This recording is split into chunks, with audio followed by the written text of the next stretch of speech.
Hello and welcome to the Ultimate Freight Podcast. This is Joe Gianosa here with Ultimate Logistics, here to guide you through these choppy freight waters. I explained a little bit last week how produce season is coming up.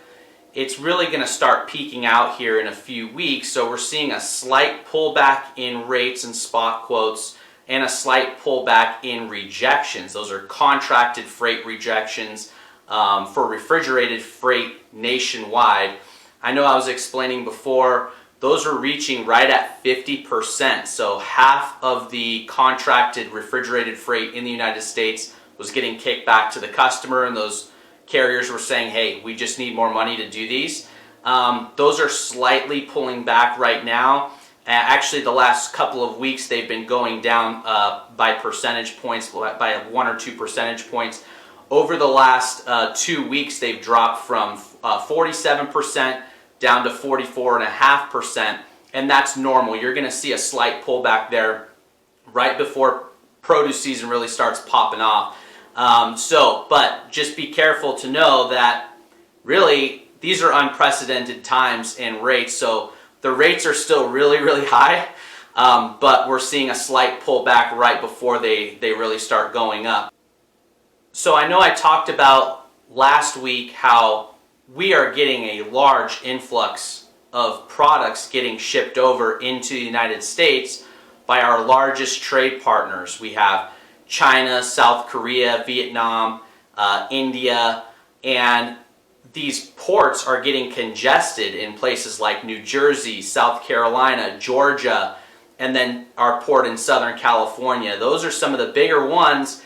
And there's just a lot of congestion happening there right now. When that happens, they pull trucks off of the market to go get that freight, and it's just simple supply and demand. There's just not enough trucks for the normal freight that's actually shipping out, especially if you're shipping food around the country. That volume hasn't really changed too much, except for some places in like restaurants and things like that, but it hasn't really changed too much. But even though a lot of these products are dry goods, again, guys can just shut their reefers off and do dry loads. So you're seeing a lot of port congestion around those areas, and that definitely spikes up the rates in those areas. You're also seeing a spike in the Midwest right now. Again, the Southeast, you're seeing a spike, and then in Southern California. But overall, nationwide, things are pulling back a little bit.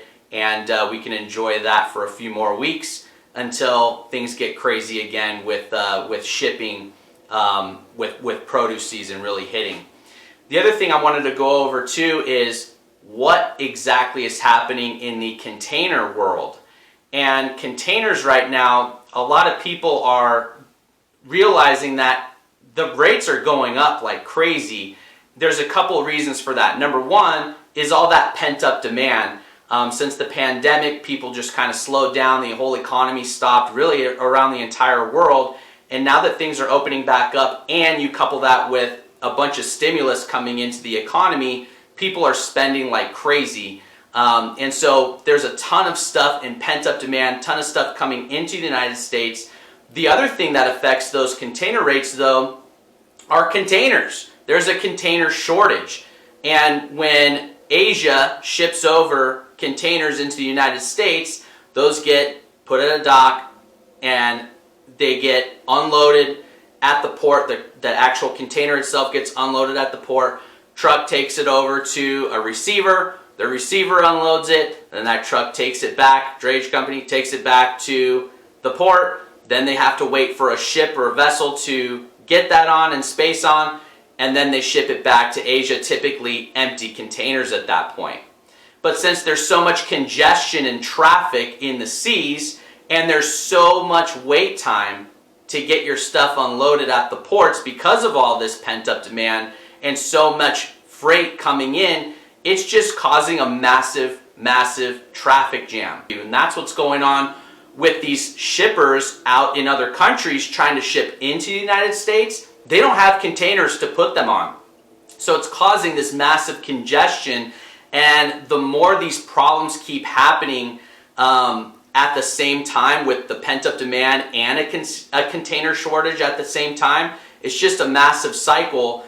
and some people are predicting a 75% increase in rates from now to the end of the year. I hope it doesn't get that bad, but that's what some people are predicting. So we'll see what happens, but just from, there's a statistic, it shows the price of a container shipping from China to the United States, and it's up year over year 143%, shipping from China to the east coast of the United States, and from China to the west coast year over year we're up 221% as far as a 40-foot container rate this time last year compared to this time this year. So getting kind of nuts out there. Hopefully it slows down a little bit, but at least the economy's booming, right? Everybody's, there's a lot of money in the economy. We'll see what happens with inflation and things like that, but at least we're not all locked up in our homes anymore. So what I wanted to talk about today is lumber. Getting a lot of questions about lumber. Some newer shippers are kind of confused about lumber. A lot of truck drivers were confused when they first start. I was definitely confused as a broker. I'm like, lumber? I've never even heard of that word before. How does this work? So let's start by saying this. All warehouses have a system, and it depends on the warehouse and the distribution center how they want to put that system together. Typically, they're using a lot of different TMS formats and a lot of electronic type of stuff. That some of that stuff goes way over my head, but they have a system in place to bring those different products into their system, into their warehouse. The SKUs get scanned and everything gets put up in shelving. Again, every place is different, but when you come in with a pallet and you have multiple, let's say you have a shipment and multiple pallets need to get unloaded and brought into that system, they're not, the people unloading aren't just taking those pallets off and throwing it in the warehouse and calling it done. That's not how it works. There's specific shelving that is in place in these warehouses depending on what the product is and how much product can be received at that point in time. So some shelving is, can fit 5 cases high or 14 cases high, but then you'll have a shipment come in with pallets that are maybe 20 cases high to a tier 20. And so what the warehouse has to do is figure out how to actually restack those pallets to get them into their system appropriately. There's also could be a pallet that comes in with multiple items on it at the same time. Well, they have to take those items and separate it out, and they have to put each item on its own specific pallet, and that's how they end up putting it in so they can keep it all straight. So they can't just throw it in there, take the stuff off the truck and throw it in the warehouse, because then it would just be a massive disaster at that point. I don't know how long ago it really started, maybe 15, 20 years ago, started getting really popular. There are lumber services. So people said, there's a lot of freight getting shipped around the country, and we see that these warehouse workers are taking that freight from the truck, separating it all out, and throwing it in the warehouse. We also know that these companies don't like paying employees for that. Let's start a service where we say, hey, can we come in on your property, in contract with you at your warehouse? Can we come in and do that and just charge the truck for it? And these warehouses said, yeah, that sounds great. You mean we don't have to pay employees to do it? We don't have to pay health insurance and employment tax and workers' comp, worry about injury, anything like that? You could just come in and charge the truck? And they said, yeah, so it's a win-win. That's how this stuff works. So these lumping services, there's no set rates on what they're doing. So they actually just come in, they're third-party services, just like if you've ever been at a home and garden show or something like that. you see all these booths around. Well, those people all paid to be there, and then they're selling their goods or services or whatever at the booths. Or if you're a hairstylist, you're renting a spot, you're renting a chair from that facility, and it works the same exact way for these third-party companies that come in. So they come in and they say, hey, let us come in here and do the lumping for you, train us on your system and your specifications and how it works, and basically we'll get paid by these guys, by the shippers who are shipping it to you, and also the trucks, so you guys don't have to worry about it. And of course, these receivers say, heck yeah, let's do that. Now, not everyone does that. It's really typical in food companies, but bigger places do it. Some bigger places don't, like Whole Foods does not do that. I don't think Costco does that at all.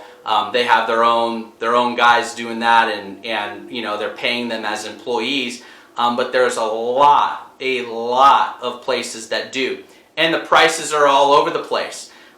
We just paid $125 to receive one pallet, and it's like, and it seems like these prices have doubled over the last like 5 years. So we don't really know. I don't know if there's any regulation to it. I don't know. Maybe we'll start a anti-lumping union. I have no idea. We just got to figure this out, because things are getting crazy and there's no one to regulate it.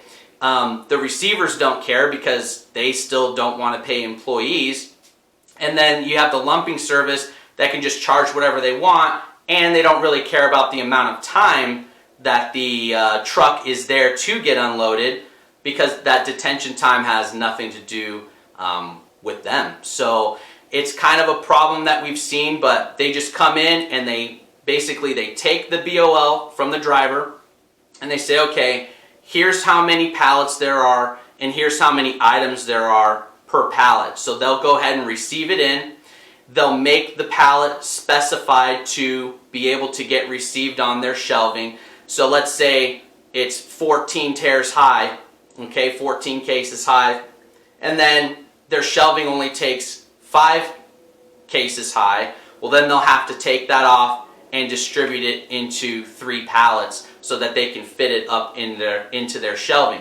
Again, if there's multiple items on that pallet, they'll have to split up those items by pallet. So they'll charge you based on the number of pallets that is being received in, and also the breakdown fee of how many items they need to spread everything out to. It's just, if it takes more time and more effort basically to receive it in, that's what they'll charge you. There's no set rates. Like I said before, we have no idea what these third-party companies are going to charge. But if we want that stuff received, we got to pay it. That's just as simple as that, and we have even less control now that drivers are not allowed onto the docks to even really see what's going on. A lot of places are still not allowing drivers to even see what's going on in the back of their own trucks. So then they'll come up, after they receive everything, they'll come up to the driver and they'll say, okay, this full truckload got received, there was 20 pallets, here's the fee for the pallets, here's the fee for the breakdown, and the total comes out to $400. Okay, cool. So then the driver will either call their dispatch team or sometimes the broker themselves, and a lot of brokerages like us, or the carriers will have something called like an electronic fund source or ComCheck, something like that. It's basically an account that you can fund yourself, and so you send money in there. It's like a prepaid card basically. So you send the money in there, and then what you do is every time a driver needs money, they have these paper checks that they can fill out. We send them the code for the exact amount that the lumper was. They write that code on the check, they hand it over to the lumping service, and the lumping service gets paid immediately. Then they're supposed to give that driver a receipt. Then the carrier will send that receipt and invoice over to the broker. The broker will send the invoice to the customer with that receipt and the charge for the lumper added onto it. I wish brokers and carriers had an option to not pay lumper, Some companies are getting very smart and they're saying, hey, if this place, they're setting it up with their receiver saying, if you guys charge a lumper, just bill it directly to us. Don't get the driver and broker involved. They have nothing to do with charging a fee to receive your freight. So typically a lot of times the larger companies will just have that figured out already, but a lot of the times they just don't. And so I wish brokers could control the amounts that these guys are charging to actually unload your freight for shippers, because it's kind of getting ridiculous, but there's really nothing we can do about it. So we'll always add the receipt, we'll always just bill it straight across and show you what's going on. But one of the things that you can control as far as what they charge is making sure that your items on each pallet aren't mixed. That'll keep the cost down. So that way they don't have to go through all these different cases and say, okay, this item goes here, this item goes there.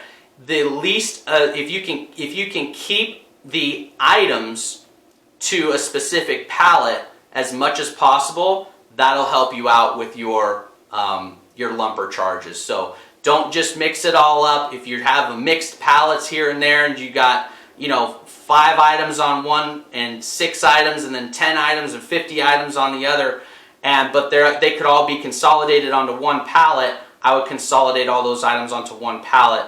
That way that lumper doesn't have to break it all down, and it'll keep your lumper charges at bay. Maybe you could work something out with your receiver before starting to work with them to see if their warehouse receives themselves, or if they use a third-party lumper service, and that's something to figure out right away, and then you can just kind of work it out from there. So hopefully that was helpful for you as far as you're getting your costs down for lumper, but there's really nothing we can do as brokers or truck drivers to try and keep that lumper cost down for you. It just is what it is. So hopefully that was helpful, and I will talk to you guys next week. Thanks.